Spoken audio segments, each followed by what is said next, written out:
Assalamualaikum warahmatullahi wabarakatuh. Semangat pagi dan tetap bersemangat. Kita pada pagi hari ini, sobat mahasiswa sekalian, memasuki pertemuan perkuliahan teori pengambilan keputusan dan kepemimpinan pada pertemuan yang ke-15. Di sini kita akan membahas topik-topik aktual tentang kepemimpinan. Pada topik kali ini, kita akan membahas tentang bagaimana kepemimpinan di masa krisis. Sobat mahasiswa sekalian, kita tahu bahwa di dalam masa krisis di sini, kita akan selalu dihadapkan pada sebuah tantangan, di mana krisis sendiri itu membuat kita harus melakukan sebuah perubahan-perubahan yang signifikan agar kita dapat tetap bertahan di dalam persaingan maupun di dalam kehidupan organisasi. Kalau kita definisikan krisis secara etimologi, krisis sendiri berasal dari bahasa Yunani kuno yang berarti menyaring atau memisahkan.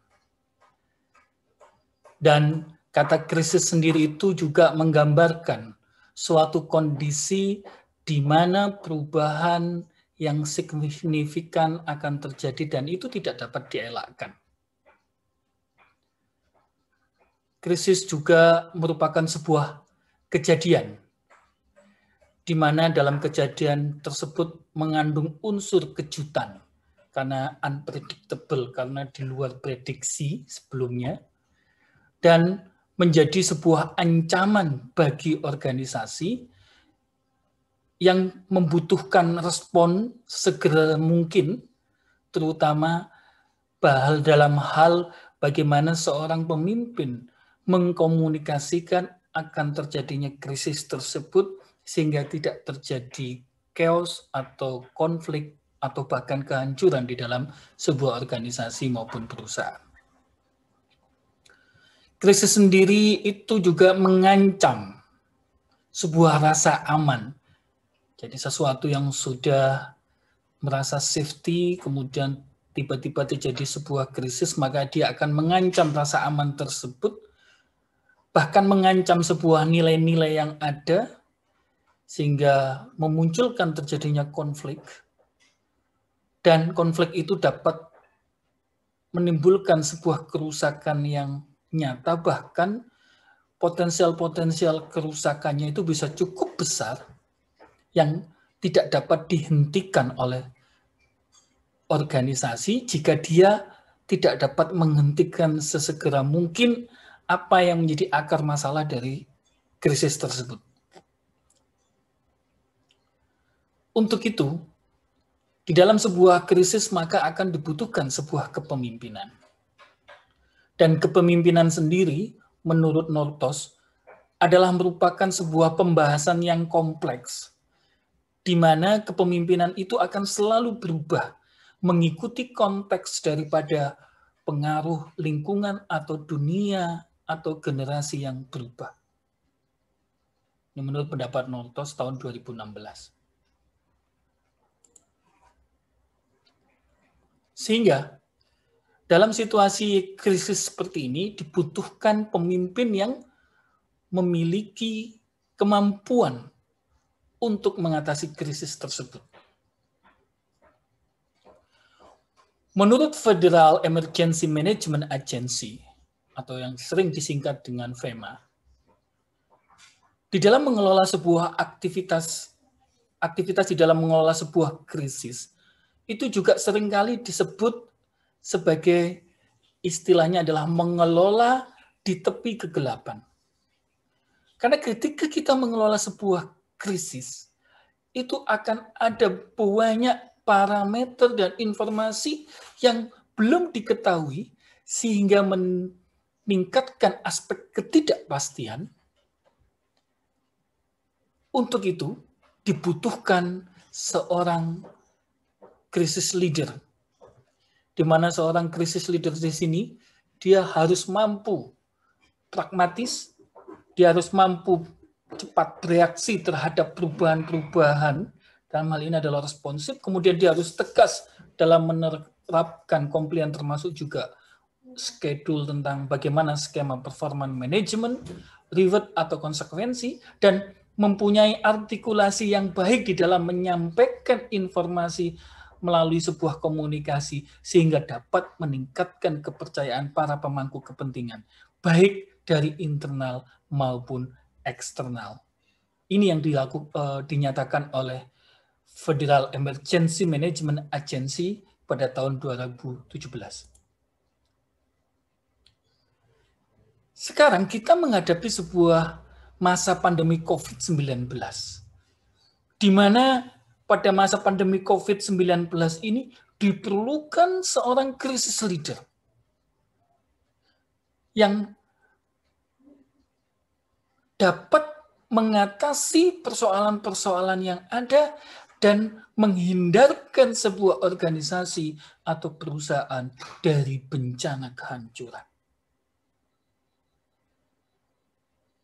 Bagaimana yang dikutip oleh detik.com, pernah disampaikan oleh detik.com pada tahun 2020 kemarin, dengan adanya pandemi COVID-19 ini, ternyata LP3ES itu mencatat ada 37 pernyataan blunder yang disampaikan oleh pemimpin mengenai COVID-19. Dan ini berpotensi menyebabkan terjadinya sumber bencana global. Kondisi ini oleh Conlinson disebut sebagai project leadership, di mana project leadership itu adalah sebuah istilah yang digunakan untuk menyebut, menyatakan, atau mendeskripsikan, memprofilkan seorang pemimpin yang sangat condong dengan nilai-nilai yang didasarkan atas terhadap berita buruk, dan kadang-kadang juga sangat mengutamakan berita baik. Inilah yang menyebabkan kemudian seorang pemimpin akan mengambil sebuah penilaian yang bias terhadap suatu masalah, dan dia gagal menemukan sebuah solusi dan menyelesaikan masalah yang menjadi akar masalah dari krisis tersebut.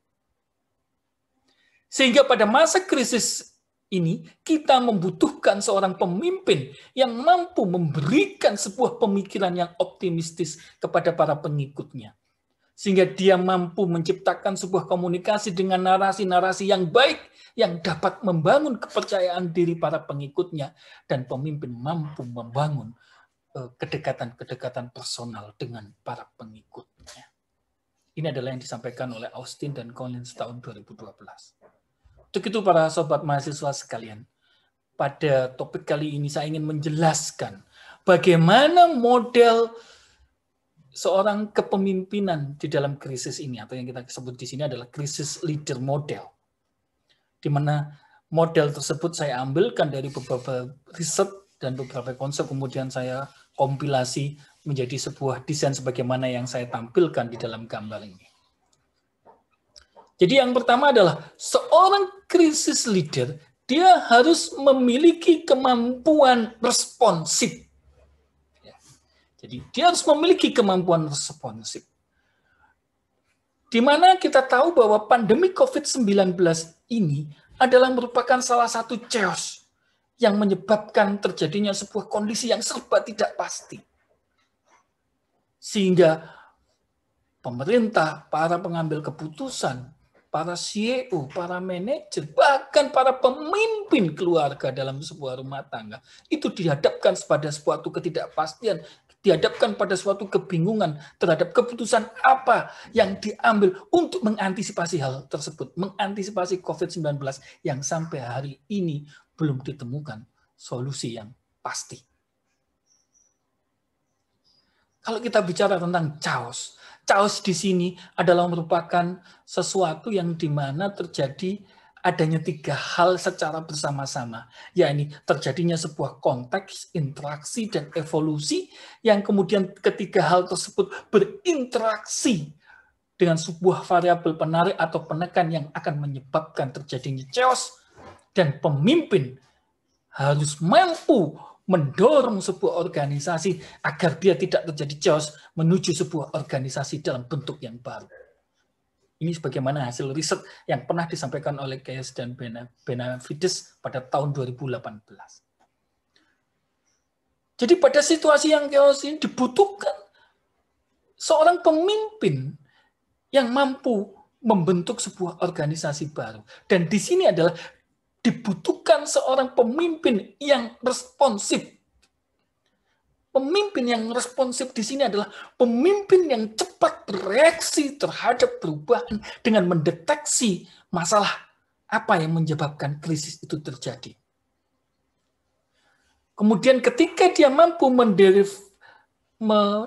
mendeteksi masalah daripada krisis tersebut, dia mampu mengidentifikasikan masalah tersebut dalam sebuah kerangka tujuan yang direncanakan dengan jelas dan pasti, dengan tujuan yang konkret, kemudian mengidentifikasikan peluang yang ada, dan dicari bagaimana apa saja peluang-peluang yang paling praktis, kemudian dievaluasi daripada peluang-peluang tersebut untuk diimplementasikan.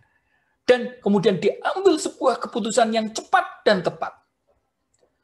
Dan ketika mengimplementasikan keputusan tersebut, seorang pemimpin harus tegas di dalam menerapkan keputusannya. Sebagai salah satu contoh, ketika misalkan sebuah pemimpin perguruan tinggi kemudian memutuskan bahwa pendidikan, proses perkuliahan dilakukan secara daring dengan sebuah jadwal dan schedule tertentu, seorang pemimpin harus bisa memastikan bahwa keputusan mengubah konsep perkuliahan menjadi daring dengan schedule tertentu tersebut harus bisa tetap menjamin kualitas dan prestasi mahasiswa. Dan harus juga bisa menjamin, mendorong para dosen, para karyawannya untuk tetap dapat bekerja yang menjamin tercapainya tujuan daripada kampus tersebut.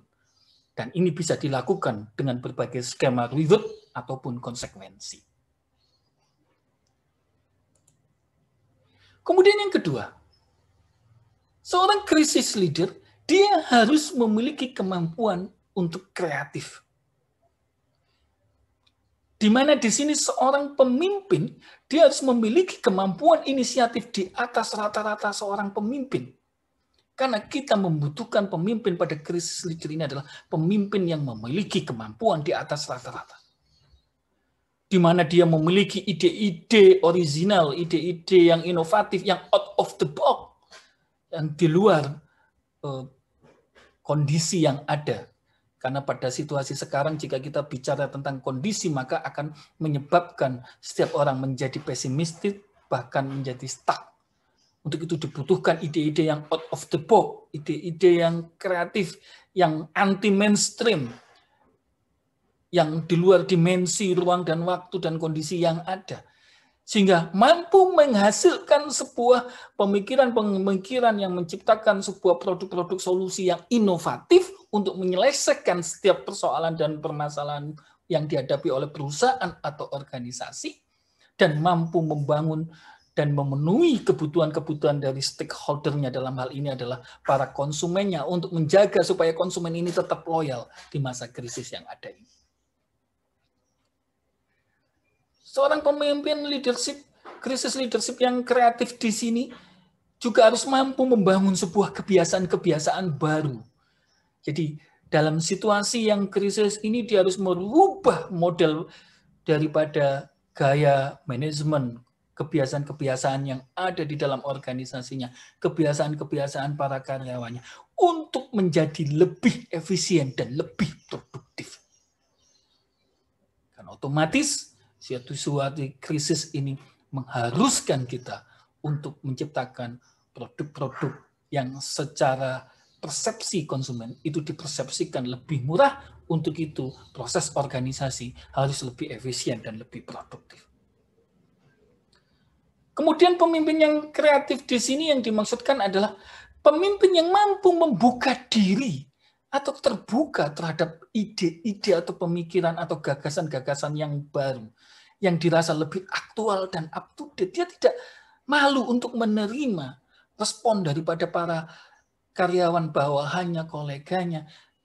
Semasa respon itu, senyampang respon itu dirasa lebih baik, lebih aktual, lebih up to date di dalam menyelesaikan setiap persoalannya. Kenapa tidak itu dilakukan dan itu direspon dengan baik? Seorang pemimpin yang kreatif di sini juga adalah seorang pemimpin yang mampu menyelesaikan persoalannya dengan pendekatan-pendekatan yang lebih longgar dan lebih fleksibel. Kemudian, pendekatan yang ketiga di sini, seorang pemimpin krisis leader, seorang krisis leader di sini adalah seorang pemimpin yang memiliki kemampuan komunikatif. Di mana di sini seorang pemimpin memiliki kemampuan komunikasi intrapersonal, kemudian interpersonal, dan memiliki komunikasi massa yang baik, yang mampu menciptakan sebuah komunikasi yang menghasilkan respon yang baik dari para pengikutnya. Dan dengan kemampuan komunikasinya tersebut, maka seorang pemimpin mampu membangun kepercayaan diri dan harapan bagi para pengikutnya. Di mana di sini seorang pemimpin mampu menjelaskan kepada para karyawannya atau pengikutnya terhadap apa yang harus dilakukan, seberapa baik mereka harus melakukan tugas-tugas yang telah diberikan kepada mereka. Kemudian apa yang dapat dilakukan untuk mendorong para karyawannya, untuk mendorong para pengikutnya melakukan lebih baik dari apa yang didelegasikan kepada mereka atau dari apa yang ditargetkan kepada mereka. Dan seorang pemimpin komunikatif di sini adalah seorang yang mampu menjadi role model bagi para pengikutnya. Kemudian, krisis leader model selanjutnya adalah seorang pemimpin di masa krisis ini harus memiliki kemampuan kolektif. Di mana kepemimpinan kolektif di sini adalah merupakan sebuah proses kepemimpinan yang mengembangkan kepentingan bersama dan tanggung jawab bersama dari berbagai jenis kepentingan yang ada di dalam sebuah organisasi itu mampu disatukan. Dari berbagai jenis kepribadian yang ada itu mampu disatukan oleh seorang pemimpin. Dan kemudian pemimpin mampu membagi tanggung jawabnya sehingga seluruh anggota organisasi merasa bahwa mengatasi krisis ini adalah merupakan tanggung jawab bersama. Pemimpin di masa krisis yang kolektif ini adalah pemimpin yang mampu membangun sense of belonging, di mana rasa kepemilikan bersama atas sebuah institusi atau perusahaan yang dimiliki itu, di mana setiap orang mampu merasa bahwa dia adalah bagian dari organisasi. Dan masalah organisasi adalah masalah bersama dan akan diselesaikan bersama. Sehingga pemimpin tidak sendirian, tetapi pemimpin mampu membangun sebuah tanggung jawab bersama dengan para anggota organisasinya.